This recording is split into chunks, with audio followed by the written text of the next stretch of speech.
kHz. Enod sa Bareta, Enod sa Gabos. Ang DCGB membro kan KBP kapisanan ng mga broadcaster ng Pilipinas ang oras niya to mga tugang alas 12:02. Ipinipresentar kan Radyo DCGB ang kabilugan kan mga baretang kinalap kan pinagsarong puwersa kan News Center asin Megaforce Patrol. DCGB Bareta alas 12. DCGB Bareta alas 12. Mga pinakahuling pangyayari sa Kabikolan, sa nasyon asin ibang parte kan kinaban. Ibabareta na ngunyan. DCGB Bareta alas 12. Ngunyan ang sa indong tagapagbareta. Dos maray na udto sa Indogabos mga tugang ngunya na aldaw nin Lunes, Hunyo 2, 2025. Ini ang Bareta alas 12. Ako po ang sa indong makakaibahan, Bert Nunez. Headlines kan mga darakulang Bareta sa lado lokal. DepEd Bicol nagdonar nin sobra sa 4 milyones sa tulong eskwelahan sa Ilocos Norte para sa billeting center sa palarong pambansa. Sarong motorista gadan matapos maimbwelto sa road crash sa Daraga Albay.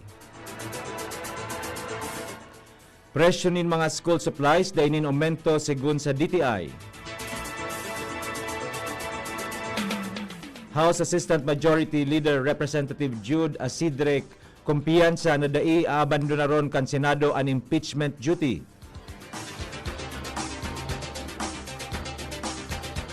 Impeachment kontra kay VP Sara dapat madesisyonan sigun sa sarong House Prosecutor. 20 pesos per kilong bagas, pipahanapan in pondo sa Kamara de Representantes para magdurar.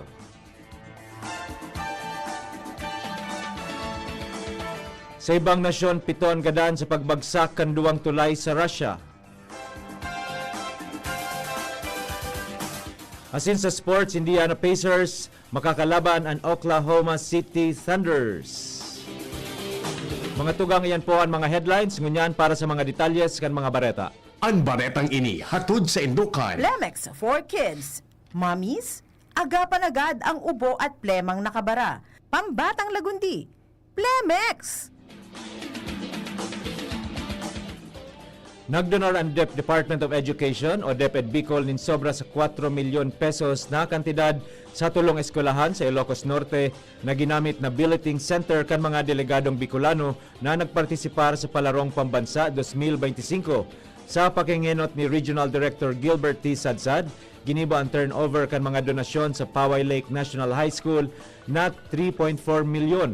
Nagbakalan Elementary School 760,000, asin Pasil Elementary School 48,000 pesos, asin 4,000 pesos sa Poway High School bilang tabang sa mga inobasyon aron kan landscaping, gulayan asin iba pang kauswagan sa pasilidad kan eskwelahan. Sigon kay RD Sadsad, ang mga proyektong ini simbolo kan pagiging mag-amigo asin pagkasararo na madurar nin halawig na panahon maski matapos ang palaro.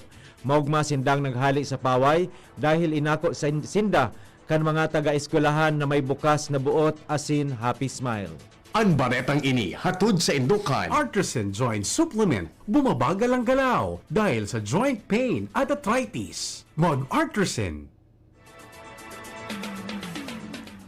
Gadanan sarong motorista matapos maimbwelto sa road crash alas 2:45 nin maaga kanang kaaging aldaw. Nangyari ang insidente sa Maharlika Highway, sakop kan Purok 4, Barangay Anislag, Daraga Albay. Imbwelto digdian sarong motorsiklo na pigmamaneho nin sarong 44 anyos na residente kan Barangay Binitayan, Daraga Albay. Ang saro, Toyota Race SUV na pigmamaneho nin sarong nagngangara na Erwin, 35 anyos asin residente kan Barangay Putyaw, Pilar, Sorsogon. Sa inisyal na investigasyon kan Daraga Municipal Police Station, nagdalagan ang mga bihikulo sa parehong direksyon pasiring sa sentro kan Daraga Albay. Alagad pagabot sa Purok 4 kan Barangay Anislag nangyari ang road crash matapos nabunggoon kan SUV ang motorsiklo. Naguyod pa ini ni nagkapirang metro. Dinara sa ospital ang mga imbelto sa road crash na lugadan ng motorista alagad bandang alas 3:20 nin aga kan pigdeklarar nagadan ang motorista kan attending physician sa Bicol Regional Hospital and Medical Center sa BRMHC sa Daraga Albay.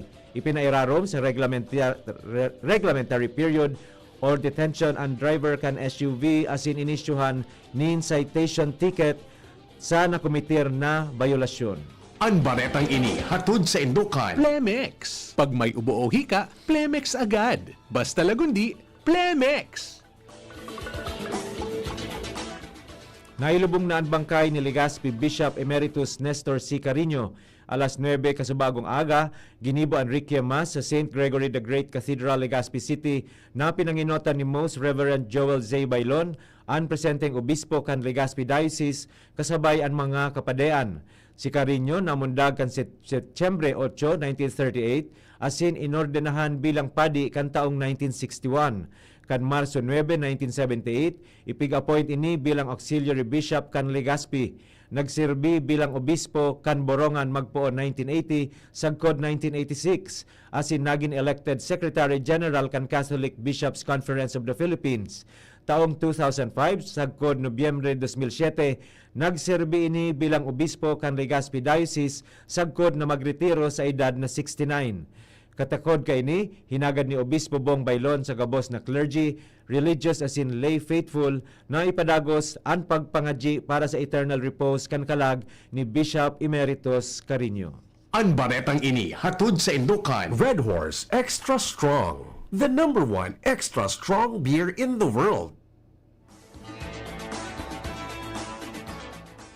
Napatos ni kontrobersiya ang reblocking project sa Barangay Morera kan buksan sa trapiko ang bagong rehabilitar na section kan Tinampo. Alagad pagkalihis nin tulong aldaw, nangalas ang mga motorista dahil pag naligis kan Reda ang Tinampo, minaaral pug nin todo dahil nagbabakbak ang semento asin nagralataw ang mga grabitos. Napag-araman na pig-reject ang proyekto. Kinudal giraray asin sa ngunyan pigluho giraray kan jackhammer tanganing i-reblock giraray. Sa paghapot-hapot kan DCGB News, pigsasabing expired na ang semento na ginamit kaya arog ka ito ang nangyari sa proyekto. Sa follow-up sa regional office kan DPWH, sinabi kan tagapagtaram na si Lucy Castañeda, kinonfirmar ka ini na totoo na i-reblock giraray ang bago pa sa nang konstruhir na Tinampo. Ang rason kan kontratista dahil sa pag-uran kan binuhusan ini, inanod ang semento. Katakod kay ini, sinabi ni Castañeda na daing gastos ang gobyerno sa pag-redo o pag-gibo sa giraray kan Tinampo dahil sagot inigabos kan kontratista. Problema ng ngunyan kan Civil Security Unit kan Kapitolyo Provincial kan Albay asin kan Legazpi Task Force Kalinigan ang mga basurang basta na sanap ipigwalat sa Peñaranda Park kan mga nagpapasyar digdi. Sigon sa CSU personnel, nasa primerong banggi pa sana kan binuksan ang Peñaranda Park, binunyagan na tulos nin mga basura asin kinaonan na isinuksok sa gilid kan stage, sa may fountain area asin sa mga gilid-gilid. Hinagad kan mga ini na tulos mabugtakan nin basurahan ang bagong Peñaranda Park para sa pagmantinir kan totalmenteng kalinigan maski day pa ini formal na turnover sa gobyerno probinsyal tanganing madisiplina ang mga tawo sa tamang pagtapok nin basura asin mga kinaonan kan mga ini.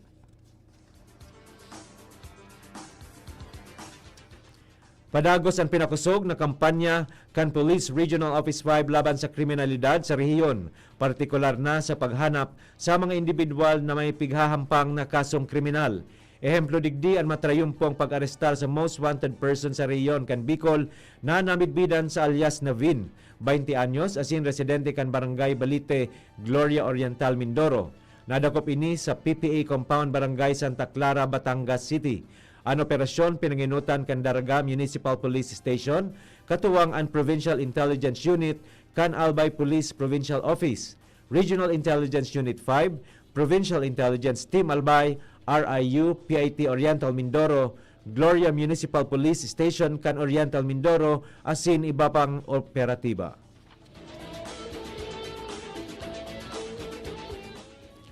Formal nang pinuunan kan Bureau of Jail Management and Penology o BJMP Bicol ang pagselebrar kan ika-14 na Community Relations Service o CRS Month sa ginibong flag raising ceremony sa BJMP Regional Office 5 ngunya na aldaw.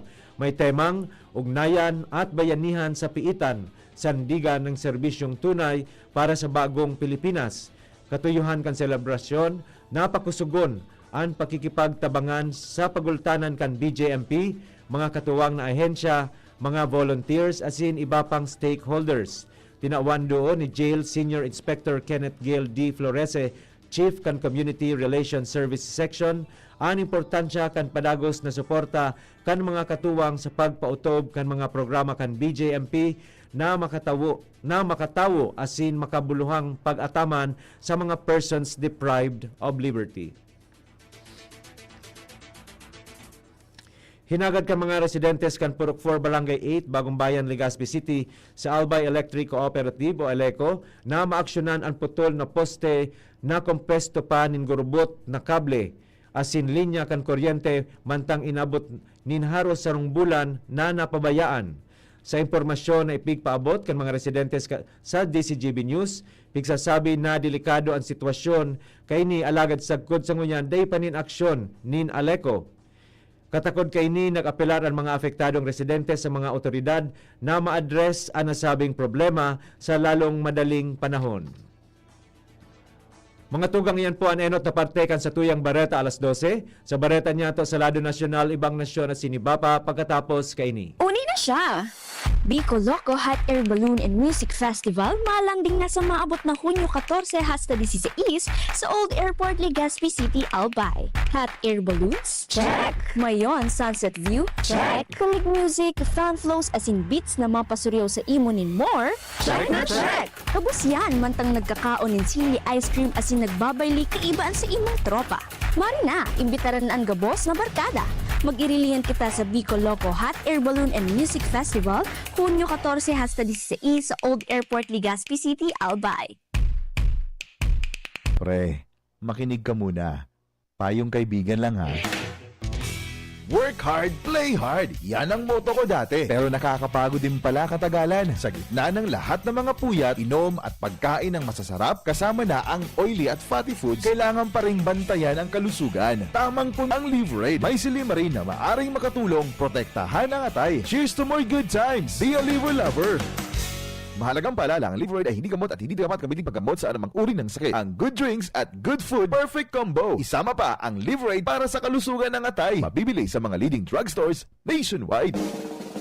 May iba't ibang karamdaman ka ba gaya ng high blood pressure, diabetes, sakit sa puso, sa kidney, sa atay, may myoma, na stroke, may gallstones, cancer at marami pang iba? Ang Amazing 4 ng Miracle Health Corporation ang subukan mo. Makakatulong dahil mula ito sa epektibong Amazing Trio at mas lalo pang pinalakas dahil sa Mega 1 na mayroong 21 sangkap. Subok ng nagpapalakas ng immune system at marami na ang mga natulungan na mayroong iba't ibang karamdaman. Huwag nang patagalin pa. At magpakonsulta. Maaaring pumunta kay Doc Joey Bitito sa barangay, kaharap lang ng Bangko Sentral ng Pilipinas. O tumawag sa 0998-975-8121 or 0917-853-8933 para sa free consultation sa natural medicine.